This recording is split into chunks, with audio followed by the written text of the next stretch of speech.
আলিপুরদুয়ার বীরপাড়ায় দুর্গাবাড়িতে বিরোধী দলনেতা শুভেন্দু অধিকারীর যোগদান কর্মসূচি ও সাংবাদিক সম্মেলন। এদিন মাদারিহাটের উপনির্বাচনে বিজেপি প্রার্থী যে সম্প্রতি তৃণমূলে যোগদান করেছিল তিনি পুনরায় আজ বিজেপিতে যোগদান করেছে। এছাড়াও তিনজন শিক্ষক বিজেপিতে যোগদান করেছে।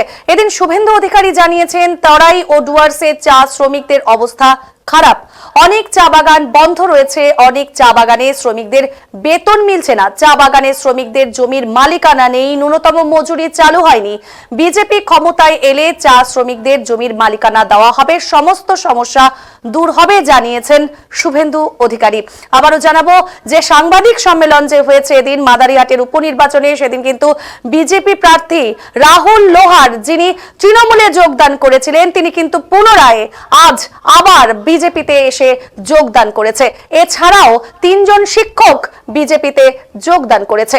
আর এদিন শুভেন্দু অধিকারী জানিয়েছেন তরাই ও ডুয়ার্সের চা শ্রমিকদের অবস্থা খারাপ রয়েছে। এর আগেও তিনি জানিয়েছিলেন বিজেপির তরফ থেকে বারবার করে চা বাগানের যে সমস্যার কথা, শ্রমিকদের যে বন্ধভাবে চা বাগানগুলি যে বন্ধ অবস্থায় পড়ে রয়েছে, বেতন মিলছে না, সেই সমস্ত কিছু সমস্যা নিয়ে এর আগেও জানিয়েছিলেন। আবারও তিনি একই কথা বলছেন, বাগানের শ্রমিকদের জমির মালিকানা নেই, ন্যূনতম মজুরি চালু হয়নি, বিজেপি ক্ষমতায় এলে চা শ্রমিকদের জমির মালিকানা দেওয়া হবে, সমস্ত সমস্যা দূর হবে। কি জানিয়েছেন বিরোধী দলনেতা শুভেন্দু অধিকারী শুনবো।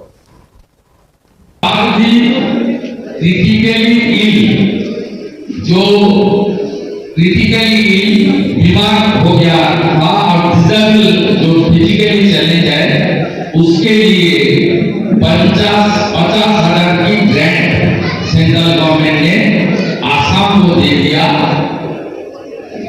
टोटल सैंक्शन 685 करोड़ आसाम की बीजेपी सरकार 295 करोड़ डिस्ट्रीब्यूट कर दिया।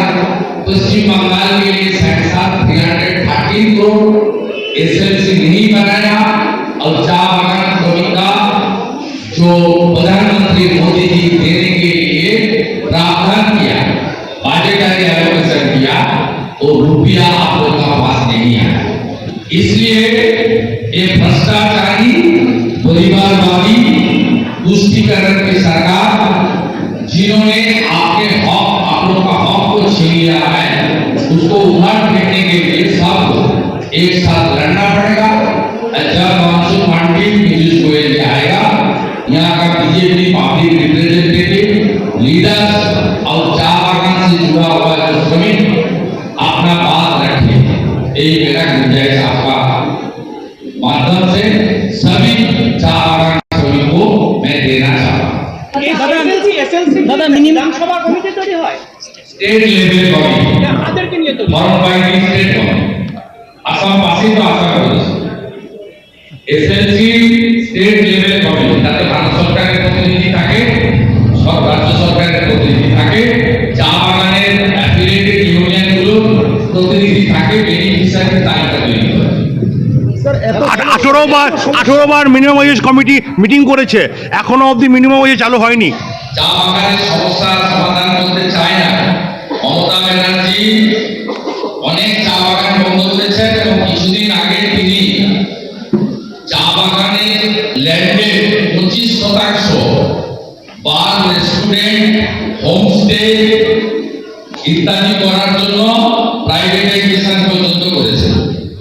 চা বাগানের মধ্যে চা বাগানের যেগুলো কাজ না করে সেখানে যাতে বার হয়, রেস্টুরেন্ট হয়, সেখানে হোমস্টে যাতে হয়, এইসবের জন্য তিনি চা বাগানের 25% জমি বেসরকারীকরণের জন্য আইন অ্যামেন্ড করেছেন।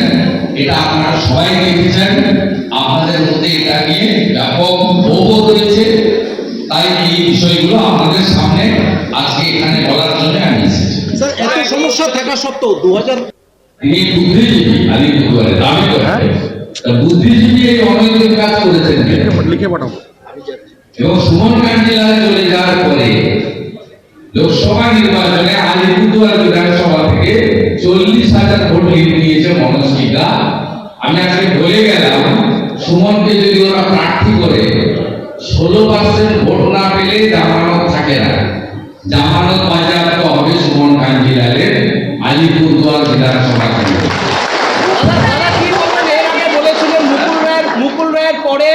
की बार सुमन कांजीलाल का पाला है की बोलबे काम चल रहा है। की आशा করছে आपका कोई चिंता का बात नहीं है। संविधान अभी भी जिंदा है। संविधान का 10 शेड्यूल सबसे ऊपर है। बाबा साहेब अम्बेडकर का दिया हुआ संविधान, वो भी पश्चिम बंगाल विधानसभा में मुकुल राय को देकर शुरू हुआ है। ये रास्ता और भी लंबा होगा। सुमन कांजीलाल और दूसरा आदमी को सबक सिखाने का काम करेगा।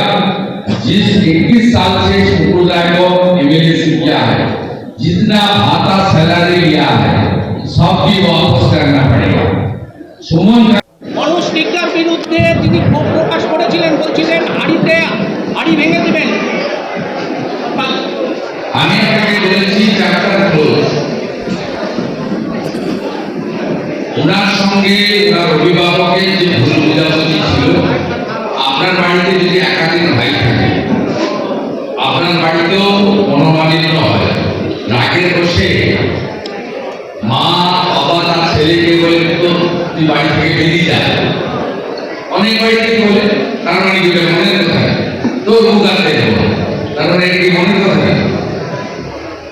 মনোজ মিত্রা রাহুলের অভিভাবক, তার দাদা তার গাড়ি, তাদের মানবিমান যখন হয়েছিল তখন বলেছিল,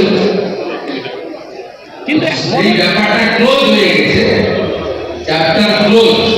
ও 13 বছর বিজেপি করেছে, আমার থেকেও সিনিয়র বিজেপিতে রাহুল। আপনাদের এই বিষয়ে আর না ভাবলেই হবে। মনোজ কি রাগ ভেঙেছে? কিন্তু কিছুক্ষণ আগেও মনোজ বলেছে রাহুল জয়েন করতে, এমন কোনো খবর তার কাছে নেই।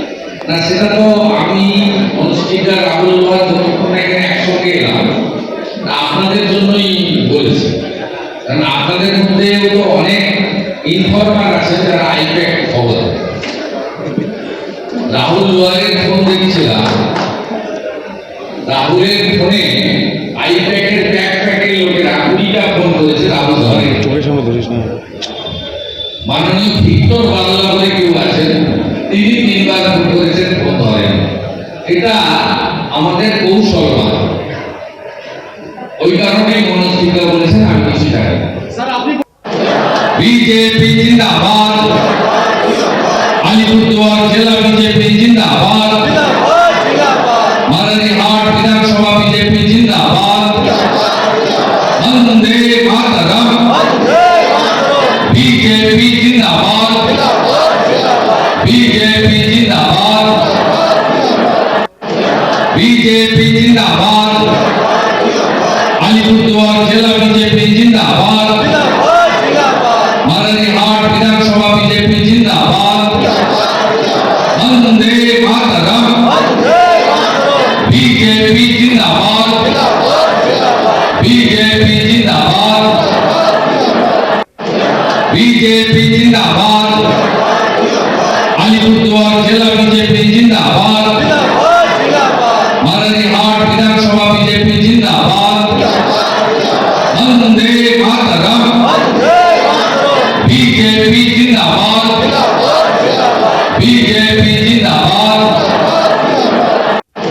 बीजेपी जिंदाबाद, अलीपुरद्वार जिला बीजेपी जिंदाबाद, मरनीहाट विधानसभा बीजेपी जिंदाबाद, वंदे मातरम, बीजेपी जिंदाबाद, बीजेपी जिंदाबाद, बीजेपी जिंदाबाद, अलीपुरद्वार जिला बीजेपी जिंदाबाद, मरनीहाट विधानसभा बीजेपी जिंदाबाद, वंदे मातरम, बीजेपी जिंदाबाद, बीजेपी जिंदाबाद, बीजेपी जिंदाबाद, अलीपुरद्वार जिला बीजेपी जिंदाबाद, मरनीहाट विधानसभा बीजेपी जिंदाबाद, वंदे मातरम, बीजेपी जिंदाबाद,